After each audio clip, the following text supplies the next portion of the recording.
over to Prakash, sir. Yeah. So very good afternoon to one and all. So our second section, the technical session 1, FinTech, a game changer, is going to start now. So Dr. Nova Belraj is the first speaker for this event. Dr. Nova Belraj served as a Dean, Faculty of Business Administration at Asia Pacific International University in Thailand.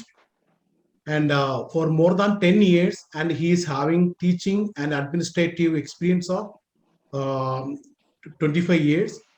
He completed his PhD from Tilak Maharashtra University and a Six Sigma belt from Annex Consulting, Denmark.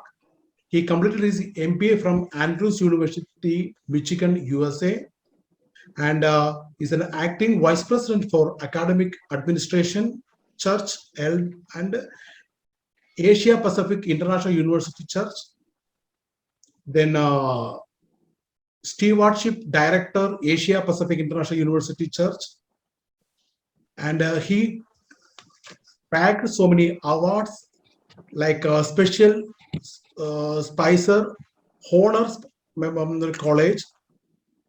And he's a teacher of Asia International University and a dean. Greetings to all from Asia Pacific International University, Thailand. I'm Dr. Nova Belraj. It's my privilege and pleasure to be part of this one-day international virtual conference organized by Postgraduate Department of Commerce, the Madura College.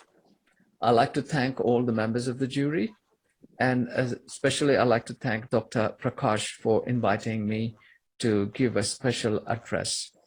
And it's my experience over the past many decades in this area of analyzing and also coming to an understanding why these products are coming up, new innovations, and how sustainability is thought about. So as you have been thinking about this FinTech 2.0, I would like to share the plan and the progress. An analytical view of the way how we can understand why these products are coming up lately in the world and across the globe. To think about FinTech 2.0, let's consider in thinking about globalization process. What made globalization process to speed up, to actually take place, initiate? If you look at this, there should be a plan for this. It is not a common or natural occurrence that globalization is happening just like that without any human initiation, or you can even think beyond it. So globalization, it is a thought about becoming one in terms of being part of in one system. And FinTech, Financial Technology 2.0, it will help us to understand why these things are. So globalization, let's think about the hierarchy of the preferential trade agreements, PTA. The first stage in the process of globalization is in establishing free trade agreements, creating free trade zones where countries, they make agreements among themselves to have free trade. Now, free trade, we mean here, it is not without exchanging aspect or stage. It is about eliminating tariff barriers. Tariff, we mean here tax. So abolish taxes. If you think back and see 3 decades before, like tax was so high for anyone to engage in foreign trade or business because things were of that nature. And if you look at much earlier than that, maybe 50 years back, you could actually see that depth of it. So if you remove this tariff or minimize it, there's a possibility of engaging in economic activity. Countries engagement in economic activity depends upon the rate at which the tax is fixed. And the next stage is customs union. Customs union is the next stage after FTA. After FTA, free trade agreement, we have customs union. And in this customs union, there are two things that are going to happen. One is abolish tariff barriers. This is vitally important and the basic thing which is to be addressed. And the next one is CET, Common External Tariff and quota system. And the next stage is about common market. So you have abolished tariff, then we have a common external tariff and quota system. And then there's also additional thing in this stage, factor movement, the factors of production in terms of raw materials and human resource moving from one country to another. So the agreement goes in that level. And the next stage is economic union. And if you look at this stage, this seems to be at the top of the pyramid, economic union.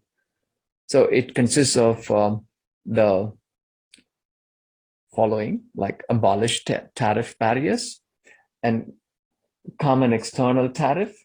There's no difference in one country, all the countries agree together. They don't have the special tariff for the external one common. So common external tariff. You have a factor movement and plus economic and political harmonization.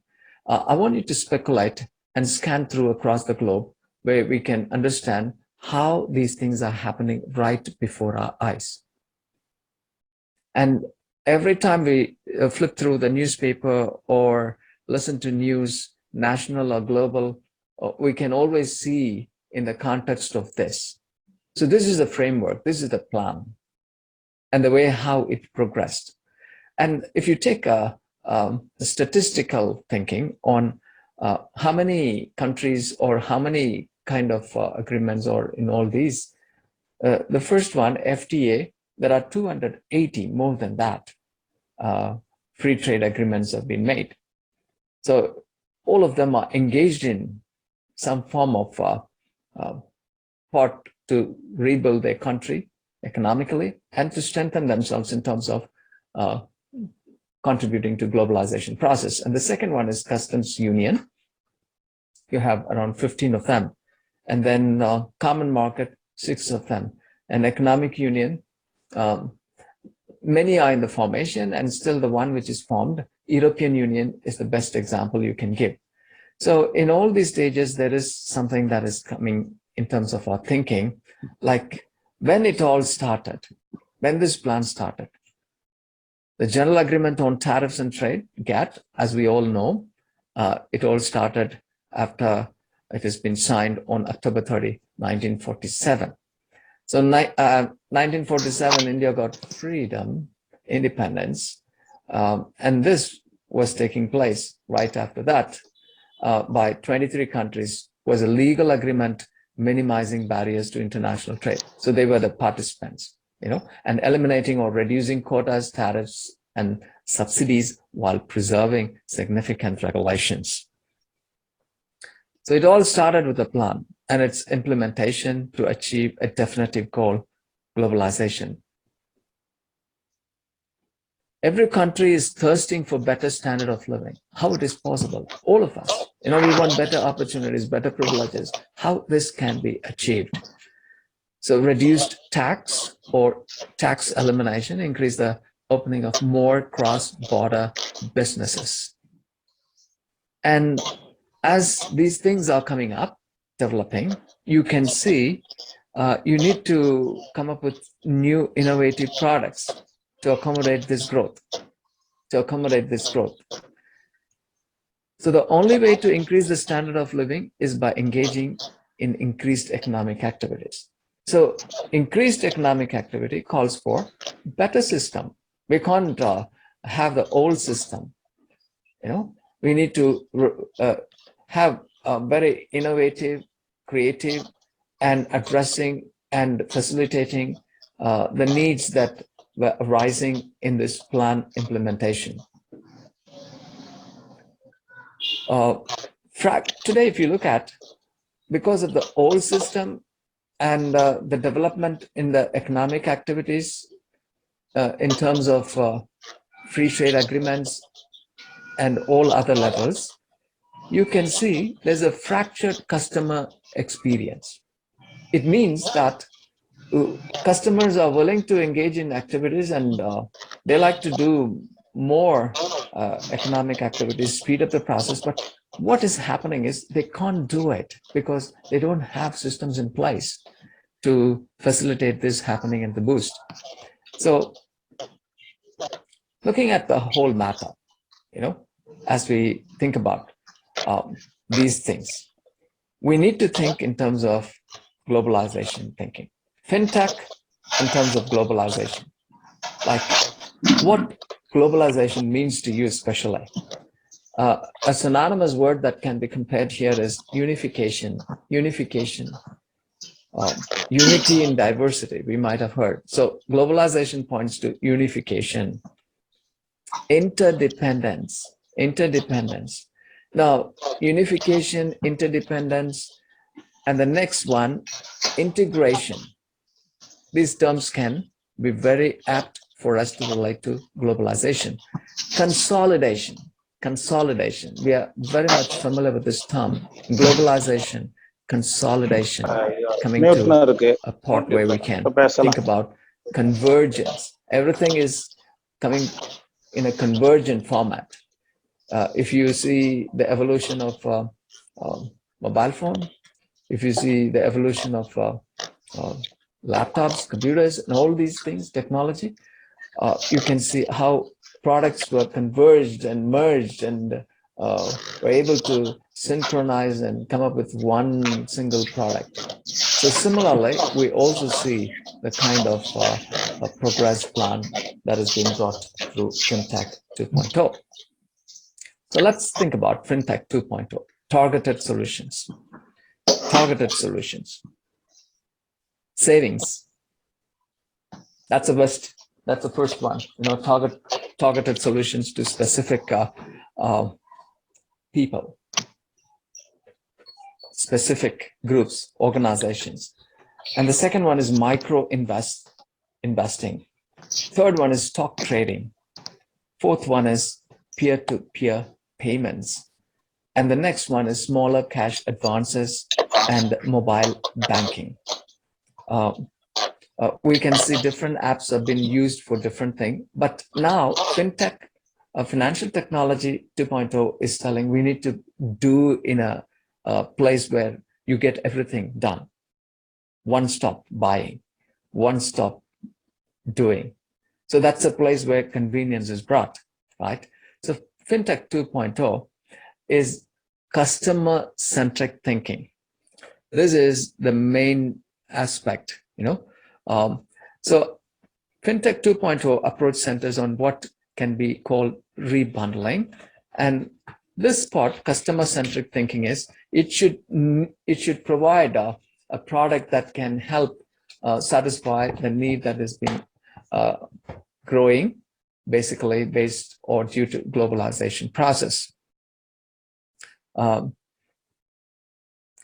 You can have different categories in this customer-centric thinking. So the segmentation could be wonderfully understood based on small, medium, and large-scale businesses. It could be one way.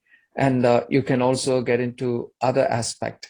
Like if you look at this customer-centric, to have greater financial control, stability, and resilience, making it easier for a customer to fully achieve what's most important to them.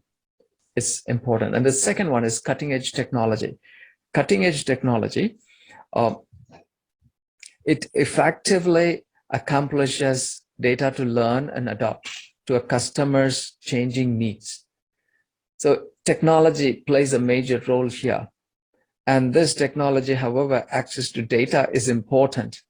And if you see the legacy banks, like the banks which have been established for many years and they have a legacy of what they're doing. So legacy banks have tons of data, but it cannot do much with that. And coming up with this financial technology, it gives us a good way for customers to do things. So the key is making good use of it. It means trapping data in product and channel, and also coming up with good results of business decisions. And the third one is sophisticated design. Financial technology 2.0 startups are largely looking at areas which are coming right out of the gate with a focus on building user-friendly digital experience.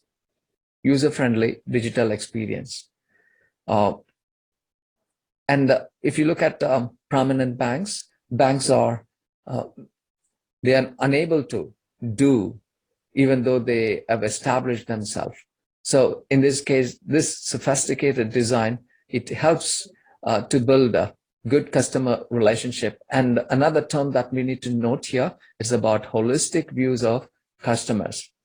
The best sophisticated. Now, this sophisticated design is basically based on intuition. So it is intuitive user experience in the world where things are insufficient. If there are if someone is going to take a very high fees to use this FinTech 2.0 products and services, then naturally they're not going to use. Not everybody is going to use. So it should come with a very low level of charges. And the next one is bank charter. Charter is a document where you have the finest policies and rules and regulations that governs, controls, and also executes its motive, purpose, and goal. You can see a lot of things are changing rapidly because of the globalization process. While true digital banks are rare, they are likely to continue to increase in number. As they do, they can serve as something testing, the technology design and financial product integration and innovation. And the next point is market validation. The markets are already, it is showing signs, that they are ready for financial technology 2.0. And that is one great proof that we have today. Now, two most important things we should remember when it comes to FinTech 2.0, rebundling. It is also connected with globalization. It is also connected with the hierarchy of preferential trade agreements, what we have seen. Rebundling the benefits, putting everything together, like converging, consolidation, integrating. And the second point is helping provide access of financial services to people. That's most important. Now, this is how you can think about coming up with good FinTech 2.0. Now, you can also relate to many other things that we got used to it over the period of time in the past 20 years, 30 years, how we can see the emergence of technology and the devices that came in. Initially, people were, and you can see different generations, the way how they started adopting to it. It is all very, very uniquely, you can see that. But if it becomes a norm, it becomes partly, continuously associated with us, then there is no other go. Implementation of agenda. Now, FinTech 2.0 provides convenience, undoubtedly. This is based on my research, what I have done. And the second one is benefits, wonderful benefits. Third one is materialism. And fourth one is control. Not last but not least, systematizing.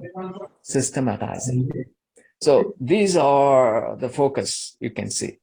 With convenience sells. We don't sell any more products. We sell along with that convenience. If convenience is not connected with benefits, the product is not preferred by the majority. So let's look at the implementation of agenda, how it goes. When you look at convenience, customer-centric thinking, that is the most important thing. Yeah. And this is FinTech 2.0's objective. And benefits, cutting-edge technology.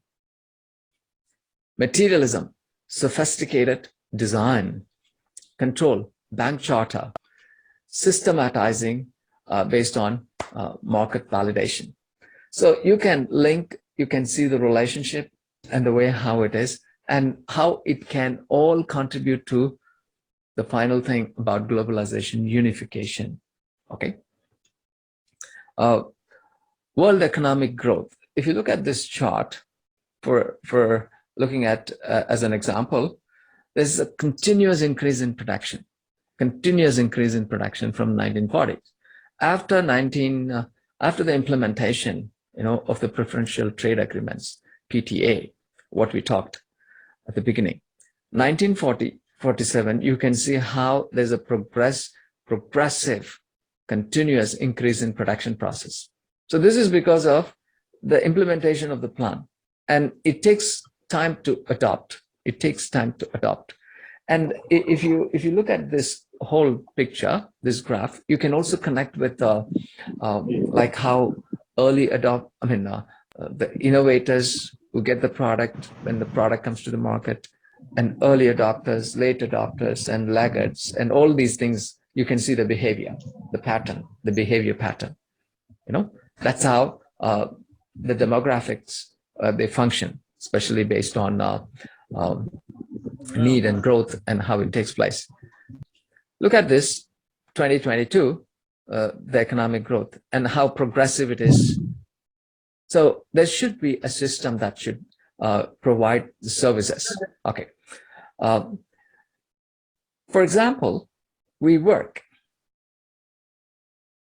and then we get food directly if we are engaged in agricultural activities. Yeah. I know most of us, we don't have this privilege of doing. But you see here, you work, you earn your food, just like that. But on the other hand, we work, we earn money, and then we try to take that money to spend in the market to get our food. Now, which one is easy for you? Think for a moment. If you ask me, the previous plan is the best plan. I work, I get my food, just like that. I work to cultivate my food. But in this case, I work to earn money and then take that money to the market to get my food. So why I'm emphasizing on this is, when you work to cultivate your food, you are in control of your food. But in this model, work, earn money, get your food, you are not in control of your own food. Somebody is in control of your food. What is the point in having a lot of money and we don't have food? In times of famine, in times of restriction, in times of rationing, in times of calamities, what is going to happen? So what is your thinking of understanding the process of globalization, the plan and process of FinTech 2.0? So financial technology, it is all trying to take the control from you, owning your own, but getting into that. And that is being brought to you based on convenience, based on benefits. So important. I did a research many years back in 1990s. in Pune for Citibank, and I found out the factor convenience was around 76%. And I did that many years later, right there in Pune, and I found that it went up. And then later, I did it in Thailand, it went up to 96%. Convenience, because of people prefer certain products because of convenience, not because of anything in the first place. Okay, FinTech 2.0, customer-centric thinking, cutting-edge technology, sophisticated design, bank charter, and market validation, and globalization process. So what is next? And I want to emphasize here, today, the solution is coming up here. How you can see the unification of the religious establishment and the political. So we talked about what is next after economic and political. So there's going to be something very major that is happening, that is unification of political and religion. Unification of political and religion. This is what has been happening across the globe for over many decades, and today we are coming. So FinTech is coming up, FinTech 2.0, and you can see, you can't study that separately, developing at the surface, but you can see how it is connected to every single thing. So what kind of identity, what kind of identification that you're going to have, or what is your perspective on understanding? Let me read this quotation from this book, Testimonies. The calamities by land and sea, the unsettled state of society, the alarms of war or portentous, they forecast approaching events of the greatest magnitude. The agencies of evil are combining their forces and consolidating. They are strengthening for the last great crisis. Great changes are soon to take place in our world, and the final movements will be rapid ones. May God bless you as you continue to think about this thought on how FinTech 2.0 and what would be the next, how unification, it really matters to all of us. Prakash sir, it's a very great, sir, great insight on us to have about this FinTech 2.0. So fortunately, we couldn't get in direct connection anyway. So the video presentation, even then, it gives value addition to every one of us. Really happy, sir. Yeah. Thank you.